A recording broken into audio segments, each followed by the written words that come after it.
okay there, mate? We're keeping it. Would you like to do the podcast now, or do you want to just wait?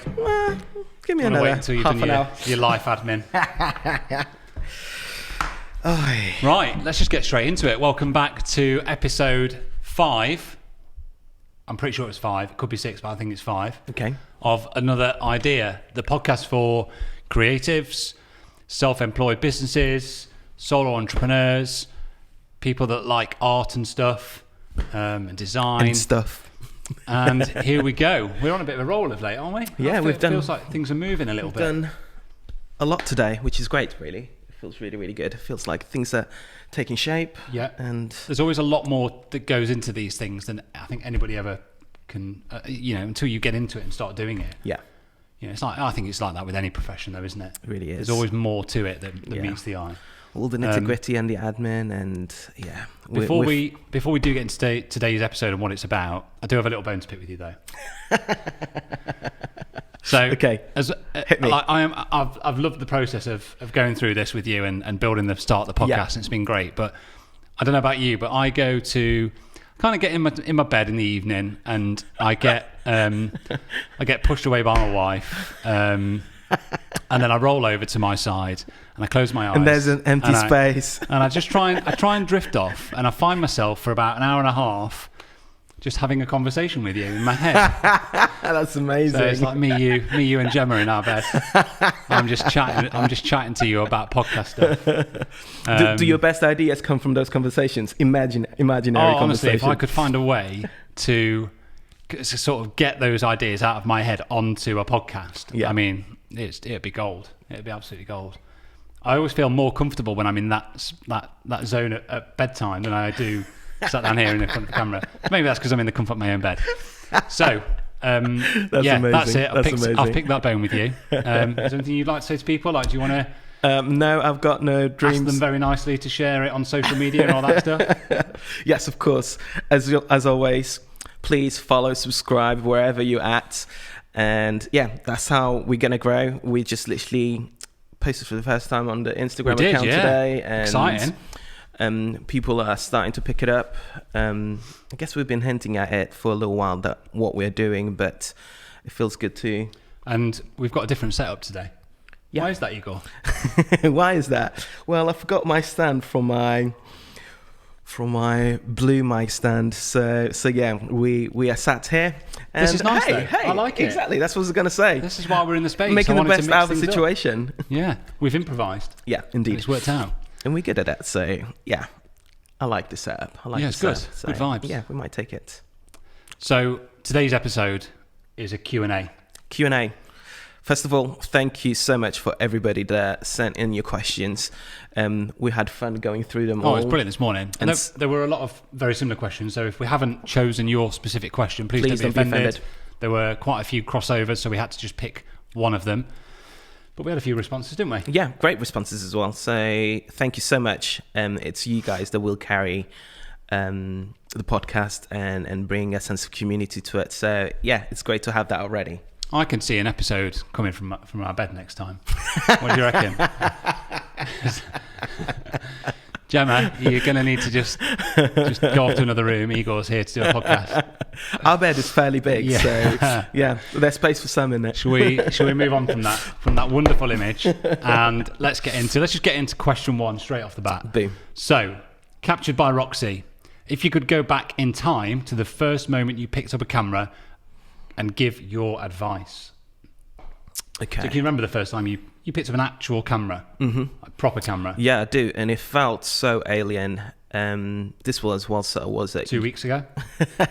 properly whilst I was at uni, and yeah, I got given a 5D Mark II or Mark 1, maybe Mark 1, and yeah, it felt so alien, but I loved it. I loved it because it was something that I didn't know, that I was learning, and just learning how to shoot manual from the get-go. Yep.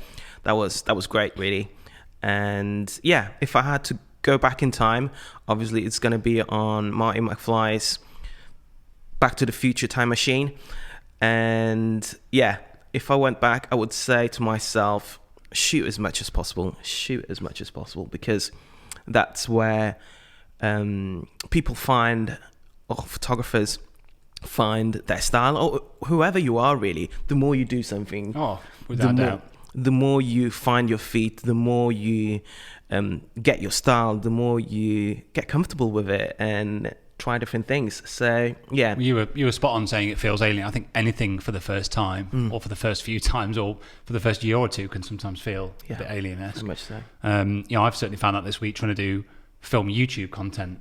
And I said in the first episode I've done, I've said straight away that it feels very alien. Yeah. And kind of referencing I've watched loads of YouTube videos and done loads of research and stuff over the last year or two. But until you sit down and you actually start going through the process, I mean, that in itself, that first episode, as much as I can critique it and find flaws with it and want to refilm every section of it, actually the benefit of it was far greater than I think I could have ever anticipated. Sometimes you've just got to throw yourself in that deep end, haven't you, and just go for it. Yeah.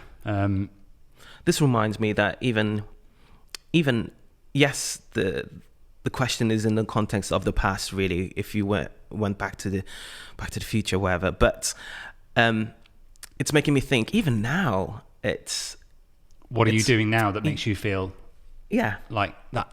You have that same alien feeling of this exactly. is a bit surreal. Yeah, and I think as creators we should... I think we're kind of doing that here with the podcast. Yeah, we are in some ways, but as creators we should constantly be seeking that seek discomfort, isn't it?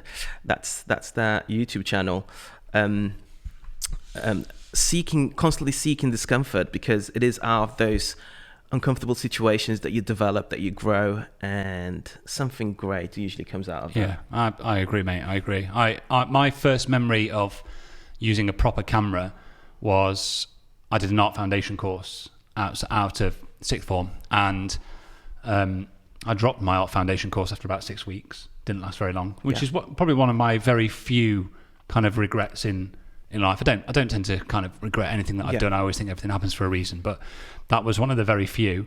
The other one was not going to France to do a ski season as a kind of as a barman. I wish I'd have done that, but anyway, that's all by the by. And I don't know if I felt it at the time so much, but I certainly look back on it and I can remember walking around. That was given a film, 35mm film camera, and was just told to go and use it and to look for lines and shapes. And I can just remember taking these photos of like fences and looking for leading lines and just kind of just thinking, wow, this is like really amazing. I'm just getting to, and I don't think I realised just at the time at how much I enjoyed that. Did you fall in love? Yeah, but it took me about 7 or 8 years to then pick up another camera.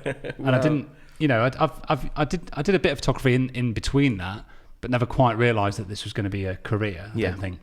And, I bought a Canon AE1 probably in my late 20s, and I can remember walking around the park again doing a similar sort of thing, and it made me feel like I was 18 again. It's such a great camera, such a staple camera, isn't it? And I obviously made the age-old cliche of not winding the film on properly, so I took 36 exposures of absolutely nothing, which was great. And I think if I was to give myself some advice back then, it would have been to have recognised that. I think it's hard to say, isn't it? Almost to have recognised that the passion was there for it, and I wish I'd have pursued that a bit more. Yeah. Again, everything happens for a reason, and everything's worked out all right in the end. But I feel like I missed a little bit of a trick there. Yeah. So in some ways, you're saying you wished you followed your gut feeling a bit more. Oh, it was definitely there. Yeah. I think I got distracted by nightlife, drinking, girls, going out having a good time. Yeah. And actually, didn't recognise that. Yeah. There was something right under my nose that I could have run with at a very early age and gone with, and I kind of wish I'd have stuck with my art foundation course. But hey ho, recognise those gut feelings. Yeah, but so, I think both those points are spot on in that like accepting that things are a bit strange, and just being able to kind of listen to your gut and know when there's an opportunity there. I think that would be, the advice I would give to 18-year-old Sam would be, come on, there's something here. Yeah. Keep going for it. Awesome. Good stuff. Question 2. That was a great question, that one. Yeah, really good. So, best ways to get content when starting. Do you rely on styled shoots or shadow photographers? And that is by Laura McPherson, I think. McP? Laura McP on Instagram. Great question. Do you want to start us off? It's a hard one, but first of all, shoot anything you can, because in some ways, I'm trying to think if I've got this right in my mind. At that stage, if you're starting out, your main priority really is to get content as much as possible so you can content share it. And experience, isn't it, as well? It ties into that very first question that we just answered.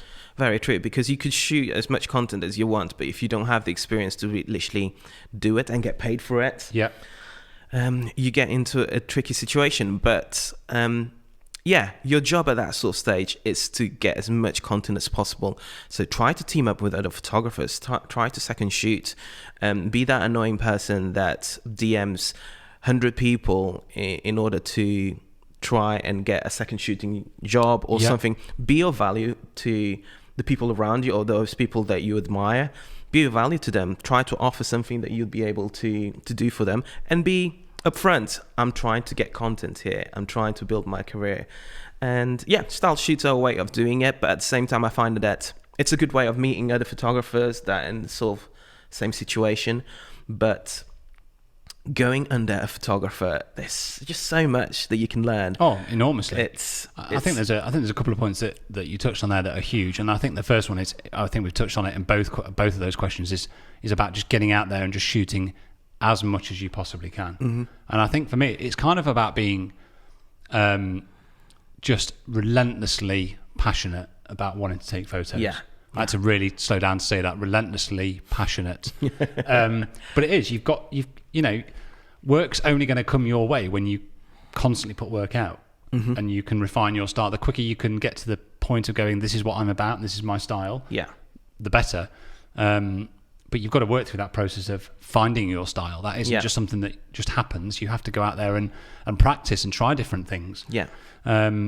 And then it is connecting with other people is huge. Absolutely. We live in an amazing world of social media, but sometimes you can't beat just hooking up with somebody and networking with them, going for a coffee, saying, "Look, I'll take your photo. Can you take mine?" Or do you want to go and collaborate on a project? It's free, but let's be honest and open about what the project is, and let's both collaborate on it, and let's both share it. And good things come from that. Very much so. And I find that you made me think of the early years when I started shooting weddings and second shooting for Sachin Kona and Raul Kona, the Kona brothers. Oh, brilliant. They're absolutely incredible. If you don't follow F5 photography, Raul Kona and Sachin Kona, he's based in Vancouver, they're both incredible. We'll drop them in the YouTube description. They're both incredible. But second shooting for those guys in the early stages, I learned things like work ethic. I thought I had a good work ethic until I actually saw them literally slaying it on the dance floor, slaying it throughout the day, and literally just doing as much as possible to get the shots that they needed. And that work ethic game after that, didn't you? I kind of had to, really, because you're able to visualize those sort of things, and you're kind of like, lesson learned. I learned something with those guys, and those sort of things you just can't learn from. I mean, it feels obvious to say, but I don't think anybody gets to where they're at in their industry or their business without hard work and commitment. It just doesn't happen. You know, you can have the odd bit of luck here and there, but you make your own luck in this industry, I think. I'm pretty sure you do in any industry. You're in control of that. People don't often see the work that goes on behind, that Instagram post, do they? And they just expect instant success, but you've got to be prepared to, I think when you're starting out especially, to just be open to any idea and be willing to just get out there and just shoot your socks off. That's it. Has anyone ever said that before? Shoot your socks off. It's a good one, right? So I think we've kind of answered that. I mean, there's loads of things, like when me and you started, sort of 8, 9, 10 years ago, that the styled shoots didn't really exist. That's definitely been a thing of the last maybe 3, 4 years. I was constantly knocking on. I would absolutely embrace that now. Would you? If I was starting again, I'd embrace it. We don't need to do that now because our businesses are established. But if you're starting out, embrace what's out there. When I started out, it was literally constantly knocking at friends' doors, their couples, hey, you getting married, or you a cute couple, can I shoot you, and go from there really. And I think I got my first wedding from just asking a couple of my brother's friends who were a couple to say, look, do you want to go and take some photos down the park? Yeah, that's it. and that's where it starts. You know, until you've got images to show people, no one's going to book you for anything, are they? That's it. Great question. How do you manage family with kids, life and work? That is from We Are the Chamberlains. They're amazing. I love the We Are the Chamberlains. And this is a big question. How do you manage family with kids, life and work? It's a big question, isn't it? I think it's, at least for us, there's no such thing as balance. It's more a case of seasons. Yeah. And you very much push and pull between those seasons. And yes, there will be times where things are intense, and they're intentionally intense because that's the diary and we know that. But at the same time, make sure that we make sure that we have literally those times where we are able to literally feed our hearts and feed each other emotionally and everything else, and the family really. But it's teamwork. Yeah, I think so. I think it's about having an open conversation, isn't it? And being aware of what it is you're doing. It's really hard, and it's difficult, especially in those early years. And we're talking from experience of being wedding photographers here about doing volume, and I think that's why both of us have built our businesses to the stage they're at, where we don't need to shoot volume, because neither of us want to do that. We want to have a family life outside of being a photographer. But it's so difficult. There's no right or wrong. Yeah. I think sometimes you've just got to have an awareness of it, and to also kind of give yourself permission to stop as well from sometimes, and just to give yourself that chance to kind of live your life. Yeah. We document people's lives on a weekend or a daily basis as a job. But we're also entitled to have a life. Yeah. And I think the very big thing for me is about kind of setting some clear boundaries. Yeah, that's it. Just setting a few kind of ground rules for your business. So a few that I have, or some of them I have for a long time. Some of them are quite recent. So very recently, I think I added that Skype calls or Zoom calls with couples are only going to take place on a Tuesday or a Thursday night. Just because I don't want to do it on any other night. I don't want to. 2 nights of the week they can fit in around that, or they can come to the office. So it's up to them. Yeah. I try not to work in the evenings anymore, though that has changed recently because Gemma's now a PT, and I've had to sort of rejuggle my hours a little bit. But that's the beauty of it, and that's the constant push and pull. Really, you got to be able to adapt. Yeah, of course you have. Do you have any ground rules? Do you have anything at home that kind of? Yeah. Obviously, we both have different setups in that my office is away from home, your office is in your house, which I imagine is 99% of the audience, maybe. Yeah, and it's a lot harder, especially when you have a 5-month-old and a 3-year-old. I think routine really, really helps. It really sets good and clear boundaries, and we know where we sort of like stand. So Monday to Wednesday, I work during the evenings. Thursday, Friday, me and Zai spend time together during the evenings, and constantly we've made it a priority really that the girls literally, we love our evenings, we love our time together. So the girls go, like, we start bedtime routine at 5:30, boom, this always has to happen. Yeah. So we're quite hot on it, but yeah, sometimes try doing that with a 9 and 10 years old, but yeah, carry on. and yeah, but bedtime routine takes like an hour. So by 6:30, 7 o'clock, kids are down, and I can carry on getting on with work and everything else. And yeah, if it's a Thursday, or Friday, sometimes things change, and our plans change. But I find that routine just for the week, it really, really helps. And then the weekends are ours, and we do whatever. But it's hard working from home. Tough. It's hard. It's hard, especially now with a new house, and in some ways we wanted the space to have the office, and with trying to set up things, and the amount of ages that it takes really to just to get things going. Everything takes longer than you think it's going to take. It really does. It really, really does. So yeah, it's hard.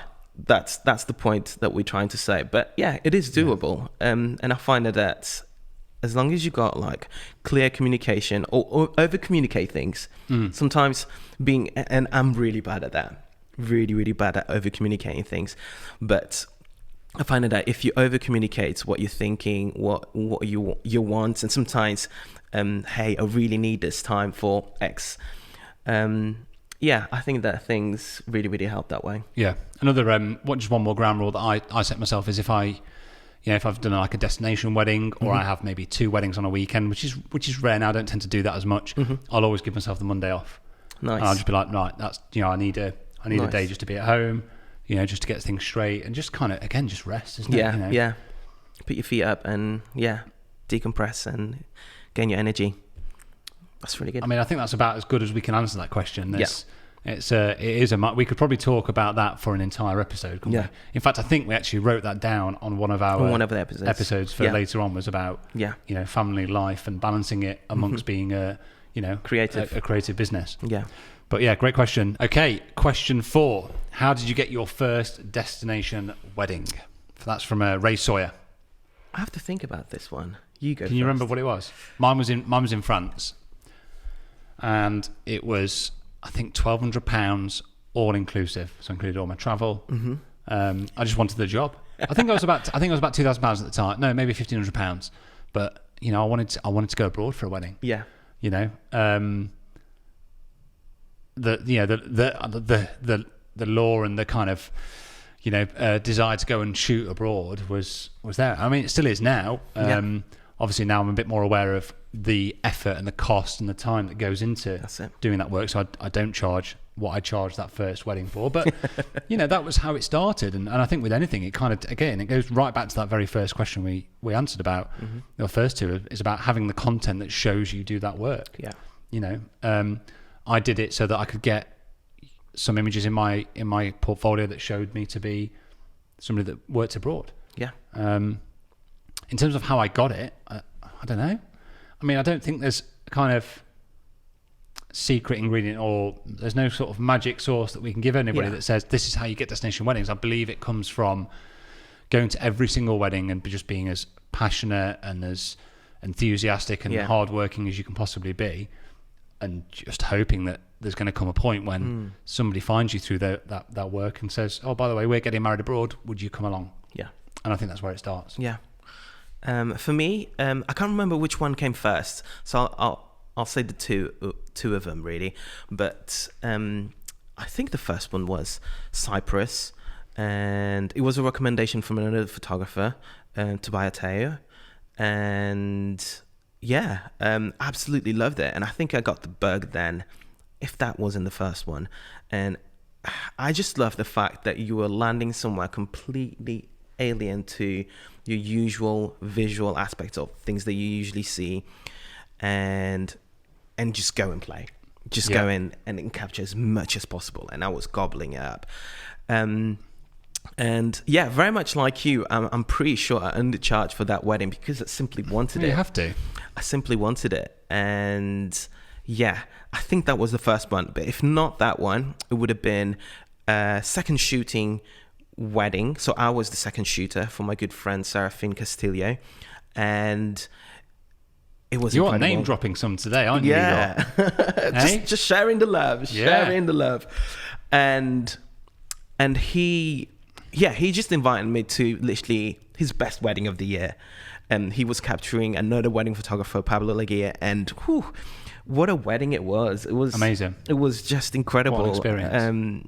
So that thing of it's what we said at the beginning, in terms of like trying to find those photographers that really get you going, inspire you, and try to team up with them. Even better. It's even better. So I just remember that wedding being so creative and people just so incredibly good looking and nice, and it was just dream wedding. It was a dream wedding. So I think the appeal for me of destination weddings is still that, and this is in no sort of bad light towards weddings in the UK. Of course not. There's absolutely no doubt in my mind that when you go abroad, people are in this just slightly different mindset. They really are, because they're in holiday that's mode. it. And they've also had the day or two before to meet everybody. So the wedding day is really, everybody kind of knows everybody. The atmosphere's been building for a day or two. And there's just a real buzz. I mean, even if you don't go and get married, if somebody's listening to this that is going to get married soon, even if you make it a destination wedding in the UK or your own country, wherever people might listen to this, you don't have to go abroad to have a destination wedding. It's just about the idea of going away for making a 3 or 4 day event of it, and really really milking it, right? It really sets the mood. It really make people want to like pack their bags and go away for a bit of a weekend, wind down and celebrate you. Are we wrapping that one up? I think it was a good chat. I enjoyed that one. What's the most ridiculous moment you've captured or seen at a wedding? That's a great question, Joshua Gooding. I think that you're going to put me to shame, really, because I get asked that a lot, and I never have a good answer, and it's always something really boring. My mind's really having to scratch around as to what I can say that would be appropriate. I'm not going to name any couples. I just think it's like dance floor carnage for me, and it tends to be the ones that are abroad. I don't know if there's anything utterly ridiculous though. I mean, I've seen people compromising situations, pretty much naked, at weddings. That's rugby boys and army guys are always the worst. They're like tops off within 10 minutes of having a beer. I suppose somebody doing the worm topless on the floor of a French barn at 2 a.m. was probably as crazy as it can get, or just seeing people passed out on the dance floor, I always find quite amusing. Yeah. Just because it is at the forefront of my mind, and it's nothing sort of like crazy or anything like that. But I'm just reading the question: what is the best ridiculous moment? And literally because I saw Sammy, this is a groom, at flew to Portugal last week. You've just named them now as well, so it's cool. Okay, all right. Totally cool. Good. It's a good situation. And I saw Sammy literally on 2 flights. I was literally flying to Porto and coming back, and saw him on both flights. Yeah, which is so random, but yes, his dad, just so much energy, and this was a proper full-on Greek wedding. So literally, dance floor hadn't even started. They were having the starters, and music was going on in the background, and all the way throughout the weekend there have been like just shouting "Love Tonight, all I need is your love tonight," and literally Sammy's dad we'll auto-tune that in the edit, shall we? And Sammy's dad just literally gets up the tables and just starts dancing, and the way he whipped up that room was incredible. I love people that have got energy. Like just when people, it's amazing, isn't it? When we talk about a few of these questions, like people are drawn to good energy. Yeah. When we talk about going out there and shooting and being passionate and just being relentless with something, like people are going to be drawn. They're going to gravitate to that over time, aren't they? If you bring that energy to your job. Yeah. Thinking of my most ridiculous, I'm gonna take away the dance floor stuff. Yeah. Because that happens at quite a lot of weddings, and they're always good. But the most ridiculous moment for me at any wedding that I've been to, and just the feeling of like this is absolutely bonkers, was Josh and Elsa's wedding in Puglia in 20. Oh God, it's tricky, isn't it, when you can't remember the year? But I think it was like 18, I think. Sorry if I've got that wrong, guys, but it was there or thereabouts, and it was October. We'd had 3 days of sunshine building up to the wedding day, and then on the day of the wedding, it absolutely hammered it down. It was tanking it down like you wouldn't believe. And I can just remember chatting to Josh and Elsa and kind of going, you need to kind of just let go of this. It is what it is. You're going to, if you let it get to you, you're going to ruin the day. You've got to just make a decision as to what you're going to do. Make the best out of the situation. Josh just went, well, we've come to Italy to get married outside, so we're going to get married outside. Amazing. And everybody just went, oh, okay. Let's do it. And everybody got the umbrellas. We went outside, and it was one of those when I was shooting blind because there was so much water in the viewfinder. I couldn't see what I was shooting. And it was just the most bonkers experience. Like, I was just like, the adrenaline was running. Yeah. Like, I just absolutely I've got to make this work. I've got to make this work. But just, and again, it's like, people, I always say to couples, like, they bring the energy, don't they, to the wedding, and like they bring they've got to bring the vibe, because people feed off that. Yeah. And when Josh and Elsa went, we're going outside, let's go for it. Everyone's like, yeah, come on then, let's do this. Yeah. And that is for me, that's what makes a wedding. Like that energy and that vibe is, that's it. Yeah. They could have very easily just been, oh no, it's not happening, we're getting upset, and it would have been a pretty poor day to document. Yeah, they rolled their sleeves up and they went for it, and what a day. That's incredible. People with energy. Come on. Question 6. What do you shoot when nothing is happening and the dance floor is dead? That's from Joe Mallon Photography. It's either Joe Mallon Photography or Joe M. Allen. Either way, Joe Mallon Photography. Joe Mallon Photography. Great question. Really great questions. I usually tend to try and set the mood of the wedding and try to capture as much as sort of like, not in between moments, but setting shots. Yeah. If nothing is happening, that's usually my go-to, because I'm just trying to get as much as possible. I'm very much a firm believer that there's always something happening. Yeah. That was going to be my immediate response. I don't buy into this when nothing is happening. Sorry, Joe. I just don't. There's always something to observe and to be kind of involved with, or like you said, scene setting shots. Or, and you just have to change it up a little bit. Change your approach. I'm not going to go and, if the dance floor's dead, I'm not going to go and pop a flash gun straight in somebody's face because they're sat down talking to Auntie Mabel. I'm going to be a bit more, crank that ISO up. Yeah. Shoot over someone's shoulder and just kind of get a few, sort of on the sly shots, but that's not. It. Change your mindset, really. Change your mindset, because there's definitely always something going on. And even if not, you just observe. Yeah. Like, you don't have to be shooting relentlessly. You can sometimes you've just got to watch and be ready. Mm-hmm. Sorry, I kind of I jumped in on your response. No, it's good. Kind of just went off on one. But it's a good tennis match, back and forth, so it's good. It just reminded me of something that I've just forgotten. It's we're going to use that. We're going to use that on the Instagram reel. Hey, come listen to our podcast. And then silence from Igor. And I've forgotten it. But we've said it really. No, good. Great stuff. Okay, question 7.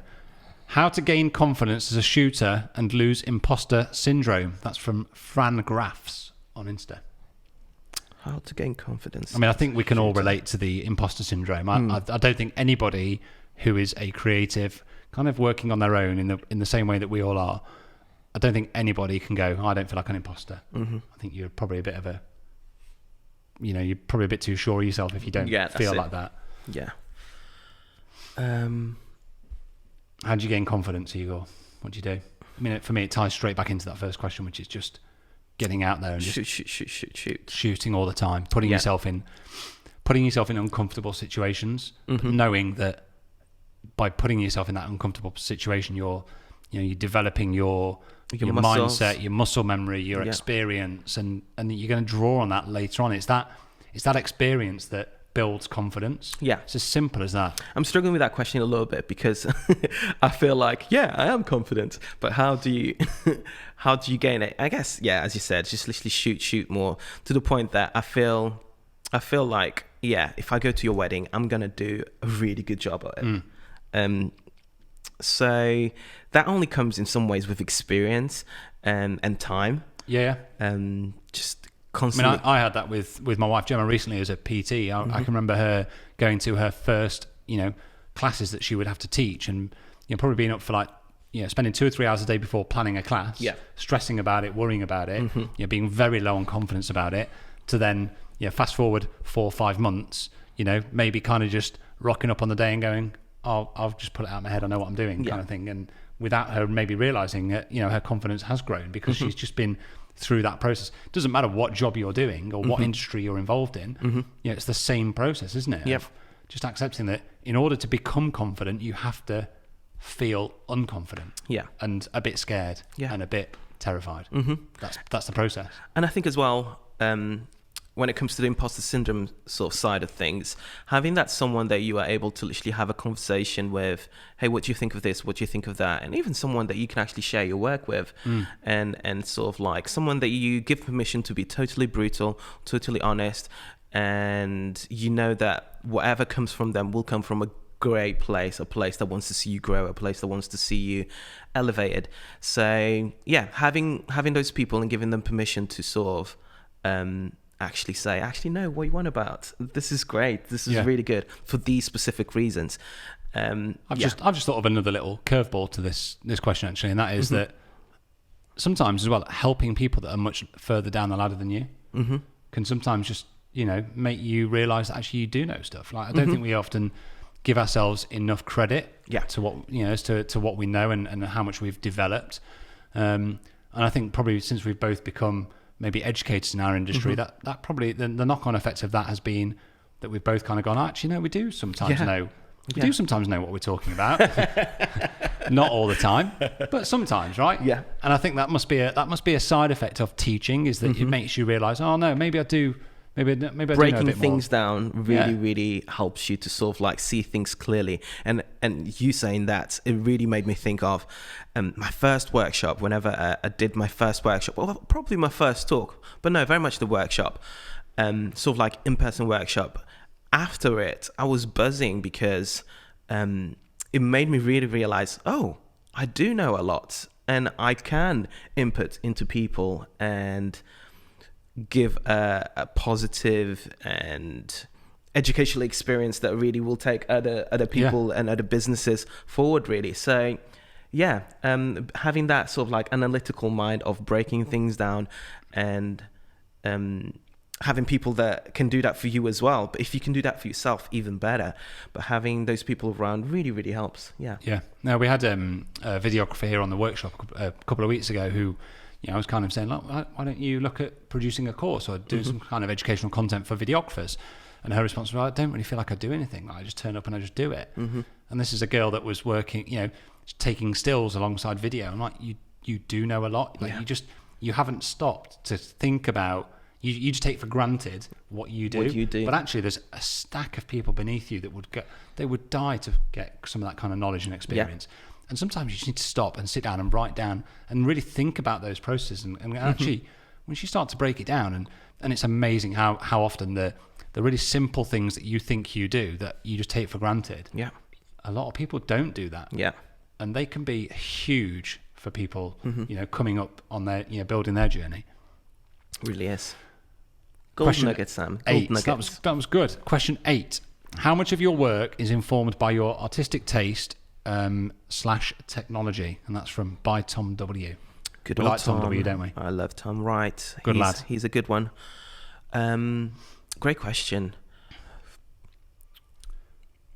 How much of your work is informed by your artistic taste / technology? I think, at least for taste, more than technology, I'd almost say it's almost everything, really, because and I'm really into this just because of the course that I'm creating, because it's about aesthetics as well, and I think you have a really clear aesthetic. I think your style is very recognizable. Yes, very quickly. And I've worked hard to very much sort of like have a style or have images that you sort of like see from 5,000 miles away, and you know who's that image belongs to.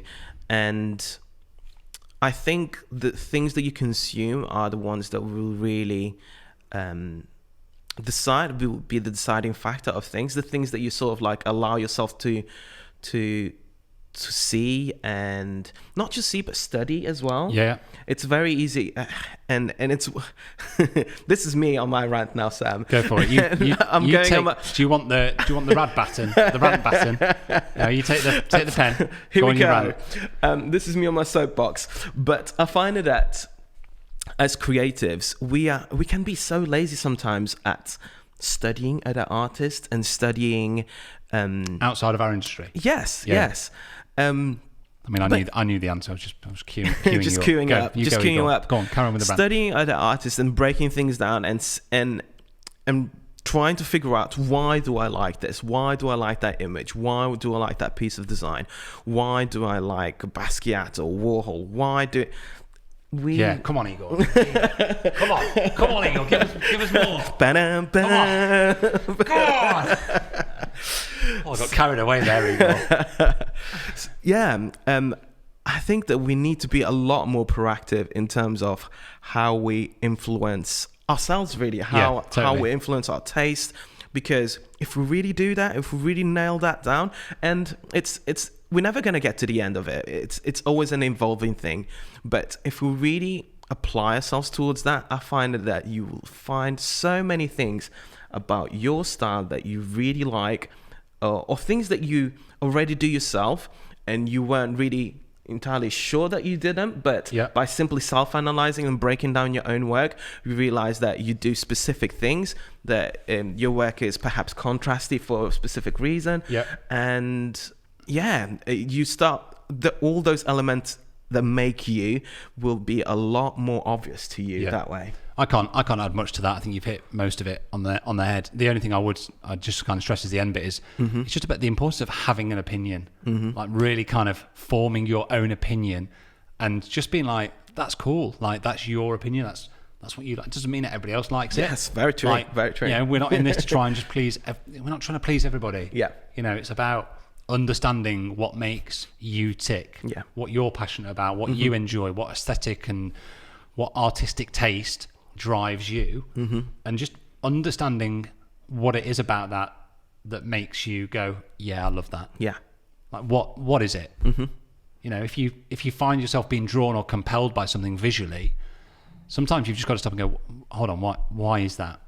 Try and understand and break down the components of that aesthetic. And then when you lean into that for me is exactly what you talked about at the start of, like taking on board that influence, and then that transfers into your work. It's once you understand those components and what happens in frames or scenes or products or design, once you understand those bits that you are drawn to and you like, it transfers into your work. And that's why in some ways I really like this question, because the second part would be the technology side of it. So yes, the artistic take.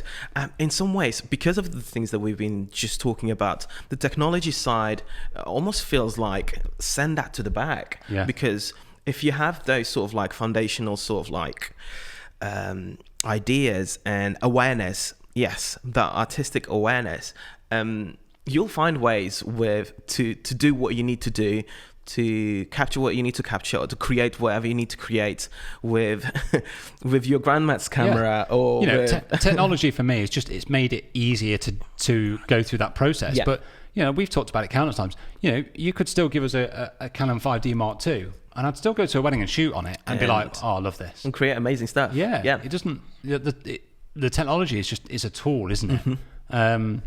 But technology or a tool should never stop you from creating your art. You just made me think. Too many people use that as an excuse. I don't have the latest camera, I haven't got the latest kit, I need I mean, we're saying that with 2 microphones that are pretty good and an entire studio in front of us, but you could strip all this away, and if we really wanted to start it with minimal kit, we could still start it and do it. And kick butt. And it just made me think, if you were to give Picasso some crayons, I'm sure that he would create something absolutely incredible. It's just a tool. That's it. So this kind of leads on to question number 9 from Lauren Nucky Photography. Where does your creative inspiration come from? So we've kind of talked about artistic taste and creative inspiration, but where does that where does it come from for Igor Denver? Eagle Denver. Can't believe it's taken us almost 50 minutes to drop that one in. Eagle Denver. More on that another time. That's a funny one. No, let's break it down now. you tell. So Sam was on his stories, just literally talking to camera, and on how you can create your Instagram captions. So Instagram just couldn't compute Sam saying my name, Igor Denver, so it just said Eagle Denver, and that is it. You are now the Eagle. He's changed my name on his phone, so I'm now the Eagle, and it's a great nickname for you. It's a brilliant nickname. So where does your creative inspiration come from? I love magazines. still to this day, magazines. Literally, the latest one. I just bought one this week. Hello. Hello. How did you know? Okay. How did you know? Grazia. No, just Condé Nast Traveler. I find it that it's one of those magazines that I would love to see my work in, and I have been fortunate enough to see my work there, but I constantly keep getting inspired by travel images and stuff like that. So yeah, magazines is a massive one. We could have like a whole conversation just on sort of like magazines that are great, but art as well. Great art, great movies, and just great lighting. Again, it goes down to the whole thing of breaking down things. Yeah. So recently I just watched the new Batman, and I love the fact that throughout the whole movie, the scene throughout the whole movie, the lighting was just slightly, it kept bugging me, but slightly underexposed. I found it to my taste. Yeah. But that's just to sort of like portray the whole side of darkness and slowness of the movie, really. Yeah. So I saw Matt Tyler shared a few stills from it on Insta the other day, and kind of, I think he said it was like mind blowing, like almost like paintings. You know, every scene was like a painting. Yeah.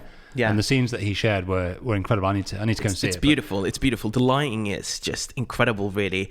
And I say slightly underspurred to the point that it was done purposely. Yeah. It's dark and it goes with that, really. So yeah, movies is a massive one. Music, not so much these days. But I'm still a massive lover of it. But movies more than anything, and TV series. I think cinematography, is the big one. It. And you told me to watch The Morning Show recently. And I've just found that just incredible to watch. Not just gripping from a storyline point of view, but sometimes it's it doesn't have to be like Batman to inspire you. It doesn't have to be like that. Yeah. Sometimes just ordinary dramas can inspire you. Very much so. And again, I think it ties back into what we just talked about having an awareness and being able to kind of just critique or question a frame or a scene and how it's been lit, how it's been framed, how it's composed, the layers in it, and just to be able to recognize it, and then to be able to kind of almost like deconstruct that and just go, oh, that's cool. I like that. What about you? What are the sort of things that inspire you? Because you got a very, very specific aesthetic, and I like to think that it's quite similar us. Yeah, meaning, I would hope. But at the same time, yours, it's just great taste. It's just really, really good taste. Thank you, Igor. Thank you. Do carry on. Yeah. Well, just have a look around. I think you've. Have a look around the studio. I think for me, I think you've shared a few already. Cinematography is huge. I love magazines. Maybe not as much as you might touch on, but it's definitely something that I want to consume more of. Yeah. I just think like just the art and design world for me, like fashion's probably huge. Really, just following. I forgot that. Fashion designers, product design. I talked about my degree in previous episodes about being a product designer and furniture, interiors, buildings, architecture. I just think there's just inspiration wherever you go and walk, and you can take it from it. Even in to the guys that came on the workshop the other week.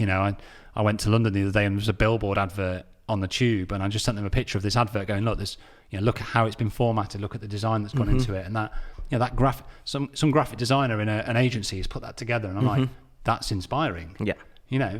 So many people just walk past those adverts and don't kind of stop to take in why the colour palette, the font choices, how they interact with each other, and there's a real skill to that, and that can be transferable to our industry all the time. Photographers often look at other photographers for inspiration on work, and the amount of times I've seen imitated websites of photographers, it's sometimes you've got to look elsewhere. Go and look at other brands. There's just so much out there. It's just about being open to it, isn't it? I think. Yeah. Great answer. Question 10. No, come on, we've got time for this one, Igor. Have we got time? No, we haven't got time. We haven't got time. Cut the tape. I suppose if anybody's wondering what just happened there and we've jumped to this, it's because we only have 30-minute records on the cameras. So technology does make a difference. I thought we would just shoe in a final question. We've got a minute on the clock, and you weren't so confident. So question 10. when are you moving to Derby? That's from samdocker.co. That is funny. Seriously, when are you moving back? Well, when are you moving home? I feel like I live in Derby already, at least this part of town. And yeah, I think you should direct that question to my lovely wife. I will drop her a message in a little bit. You don't even need your sat nav anymore, do you? You know where you're going, so that's great. Okay, question 11. How to find the ideal clients? And that's another question from Frangraphs. Great question. You go for it first. Okay, a couple of viewpoints on it.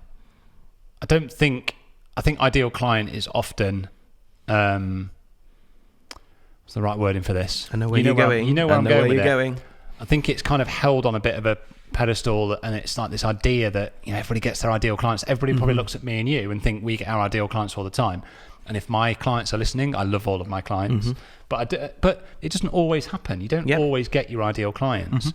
And I don't know, what is that? What is an ideal client? That's exactly what I was going to say. And what is your ideal client? What makes them ideal really to you? And sometimes our workshops chat about this a little bit, but I very much see it as a sort of like Venn diagram of three circles, and within the intersection of the middle where all the three intersect, that would be my ideal client. But it doesn't necessarily need to be like that. But for me, the circles would be fashion. Yeah, I think I'd agree on that.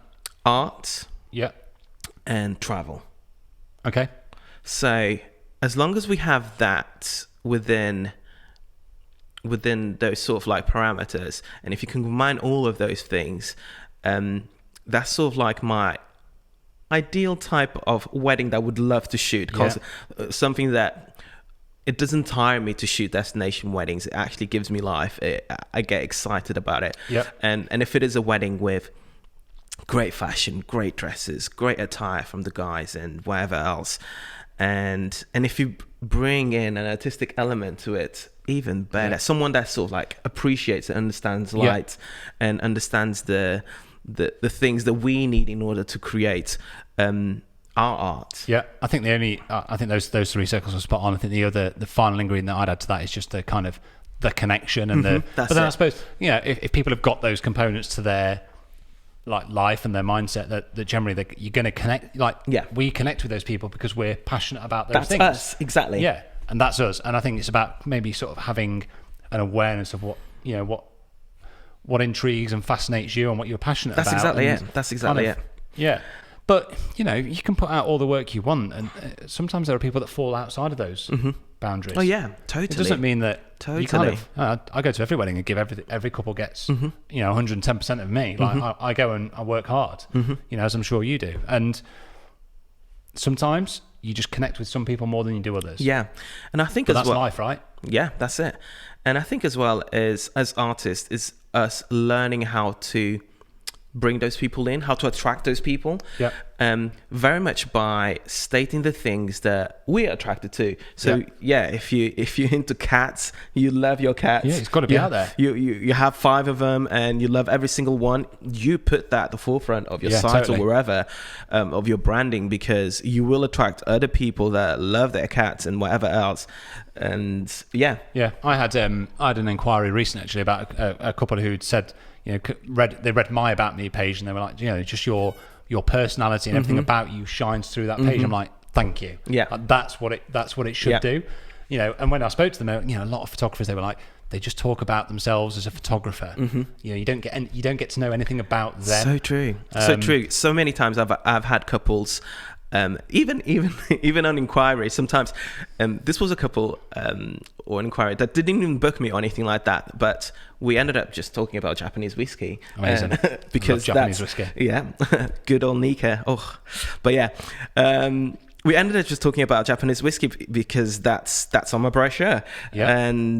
And things like there's another section that I'm talking about. I make a mean maple sour at home. Have you had a maple sour? Maple sour. So Japanese whiskey. Yeah. And then you put in a bit of lemon juice.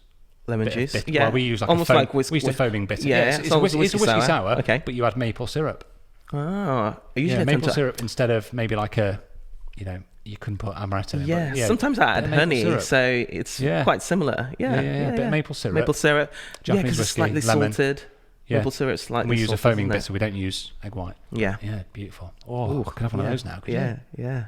Oh, let's go. Let's Okay, record this. Where were we? What were we talking about? Sorry about that, Igor. No. I was just So this couple, dreaming. and you collected about whiskey, Japanese whiskey. Yeah, and the other one was Gretsch Falcon, which is this wide, beautiful Gretsch guitar, and I mention it as whether I love Gretsch or Fender really, and literally I had a couple book me just simply because of that. The groom literally, that's my dream guitar too. Amazing.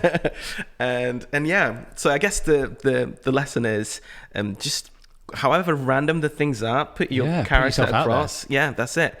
And those are connecting points. Those are connecting points to your it all ties back to we're not trying to appeal to everybody. Mm-hmm. Like, let go of trying to appeal to everybody. Yeah, it's just not going to get you anywhere. Nah, you be you, people. You be you. How do you build a personal brand as a photographer? Another question by Tom W.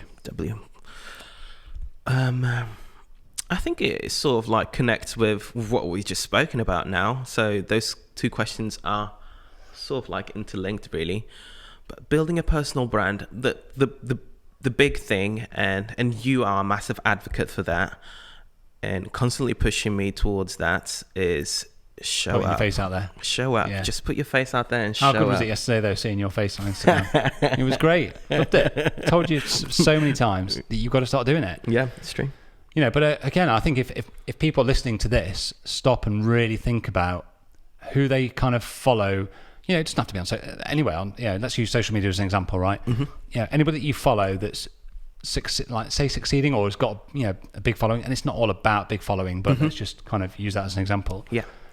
I'm pretty sure that most of those people are putting themselves out there. Mm-hmm. Whether it's Joe Wicks or you thinking that I do that, or anybody. It doesn't matter what industry they're in. Anybody that's doing well, like we talked about Hilton Sophia earlier, a hairdresser in London. They're all putting themselves out there, and you've just got to let go of what other people think. Yeah, a little bit. Yeah, that's it. Because the benefits of what you get in return really outweigh so much more the fear of, is this right? Is this not? And and I get it. I'm a perfectionist. And for me, it's the potential that it opens up. I've talked to a few people recently about the studio and the podcast and YouTube, and for me, I tie it all back to that first time I decided to talk to camera on Instagram. Like, that's when it started. That's when the ball started rolling down the hill a little bit, because I just put myself out there and you I tried literally forced yourself to. Yeah, and it's just gathering momentum. Yeah. And it opens up doors or possibilities that wouldn't be there if you didn't do that. And again, we've talked about it a few times about being uncomfortable. Yeah. I'm doing that, and it reminds me of those first year or two of being a photographer, going to weddings, going, oh God, I don't know what I'm doing here. Do I? Oh God, I feel a bit of an imposter. Yeah. I feel like an imposter now with a podcast or with YouTube. And putting myself out. That same process applies. Yeah. But I'm hoping that in a year or two's time, it feels comfortable and normal, because I've been through the process. Yeah, very much so, and that gets me excited really, because there's no ceiling. No, there really ceiling. No. There really is no ceiling. You can go as far as you want, really, when it comes to your personal brand, your business. There literally is no ceiling. So yeah, we live in exciting times when it comes to how much you can sort of like monetize or do good from your personal brand. Really, it's incredible. We live in it's the age we live in now, isn't it? Yeah. Social media's allowed us all to develop our own brands in a way that society has never seen before. You think like kids at school now growing up, they're going to come out of school with YouTube channels and 200,000 TikTok followers or whatever it might be. That is just the way of the world now. And, I think we could all embrace a bit more of that mentality to just put ourselves out there front and center. And if you don't want to, you don't have to. Of course not. We're not saying you've got to do it. No. But if you do want to build a personal brand, that's in that context, you've got to do it. Yeah, that's the best way to develop it. Trying to think if there's anything else really, but no. I feel like We should talk about personal brand, not just so much from a social media aspect of it, but I'm trying to think what would be the other aspect of it, or sort of like developing a good personal brand. Get this. How would, for example, I don't know, Nike or Coca-Cola, whatever, how did they develop their sort of like those sort of like big names that we know in the past, like in sort of like, how did they establish those sort of like big names in the past without the sort of Are we talking like sponsorship deals and connections with sports stars? No, no. Where are you going with it? They're sort of like their brand. Yeah. How did they sort of like develop such huge influence in times past where we had no internet, and perhaps the internet would have been TV and adverts. I don't know. I'm just trying to think.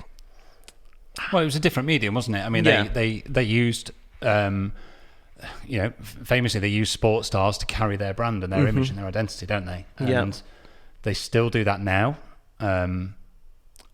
But I would also say that now they don't rely on those connections maybe as much. They can, very true. They can run their own social media channels and promote, without needing to see a face or a sports star behind it. That's it. It's just the medium that's changed. That you answered it really. It's the medium that's changed really, but it's still the same way that they sort of like developed. I think we could probably talk about this for a good hour or two, and we're not going to. But I do think it's always about having a self-awareness of your brand as well, and what you're about, and sort of trying to stay true to that as much as you can. You hit the nail on the head. Me and Amy did a reel the other day aimed around our industry and sharing content with good suppliers. Old Brian. Sharing content with suppliers, and we when we were writing the copy, we were both saying to us, no, it needs to be. It's very easy to fall into a trap of just being moaning or being negative, but that's not my brand. It always has to be about what's the positive message. How can we make this a bit more lighthearted and a bit more, we don't want to just be one of those photographers that just gets angry and moans about it. So part of my brand is, well, how do we not do that? Okay, well, let's just be a bit more, let's just joke about it a bit. Yeah, that's let's mock it. Yeah. And you did it well. Yeah, thank you. But it's about just recognizing what your personality is about, and therefore what your brand is about. Yeah. And just sort of staying true to that, not creating marketing material for likes or for traction, unless it is on brand and it's relevant to your audience. Again, I suppose it's the age we live in is that people can often do things for the wrong reasons. And it's an easy trap to kind of fall into. Yeah. You made me think of, and it's so obvious now, but you made me think of find your why. Once you find your why, you very much have a mission and know how to navigate that sort of like area of life, or not area of life, but business, and what your business is about, what your creativity is about. But find your why, Simon Sinek. Yeah. And still looking for it. No, I joke. No, I think I think it's a constant thing, isn't it? I think it's constantly evolving. Yeah. I don't know. Is that it? That's it. Isn't it? That's it. It's always evolving and moving and reshaping and Okay. Great. Final question. I've enjoyed today. Yeah, it's been pretty good. It's been a good one. It's great energy, isn't it? Yeah, loving it. I like the new setup. Yeah. I think we could be here for a little bit.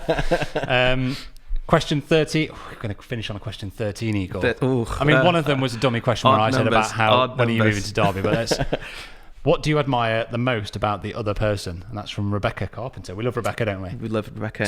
Talking of energy, she's got that energy. Exactly. Talk about personal brand. She's got it. She's the girl. We'll have to get her on as one of the guests one week. Boom, definitely. I'll start on this one. So I've been trying to think of this as we rolled down the sheet. I was like, I don't know if I've thought about this. Yeah, I need to get something. I want to get in there first. I think there's a couple of things I admire about you a lot. And we've just talked about it, about like wanting to see your face more on Instagram, but actually your commitment and balance with your family versus your work life. I love and respect how you are able to keep them. You're able to balance them very well. I think one of my traits or one of my pitfalls is that I am constantly trying to push my brand on social, and sometimes I need to be able to stop, and I'm doing that this week. We're going away for a few days, and I'm going to stop and switch off and be inspired by you. You might just turn around to me and go, well, actually it's just because I'm lazy and I don't post enough. But from my point of view, I admire that you have those boundaries, and we talked recently about how obviously you've had your second child, and you moved house, and you just stepped back for a couple of months, and I love that. I think that was great. And then the second thing is just your I'm going to build this one a little bit and see your face start to twitch. No, I think I love your just your vision and your brand, and like just how your work comes across. Like every time I see an image, I don't need to see your name.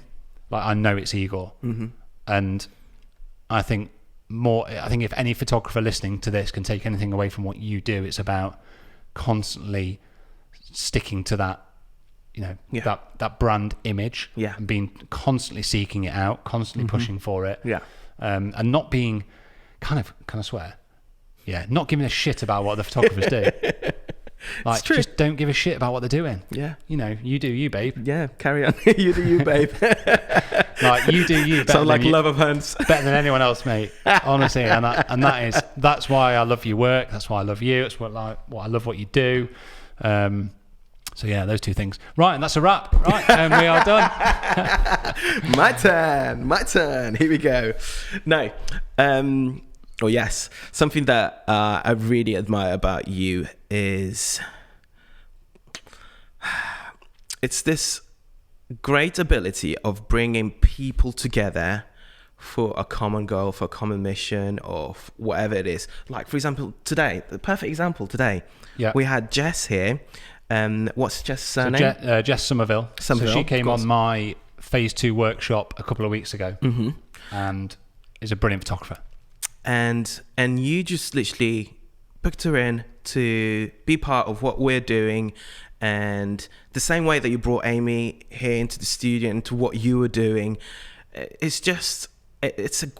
you bring people together for a common good, a common mission, and you do it just so easily, It's just like it doesn't feel that. It doesn't feel that way. It's just so. It just comes so natural to you. That's what having spent time with you over the past few months, it seems, because literally just walking around downstairs through the mill here and through the area and all the different businesses.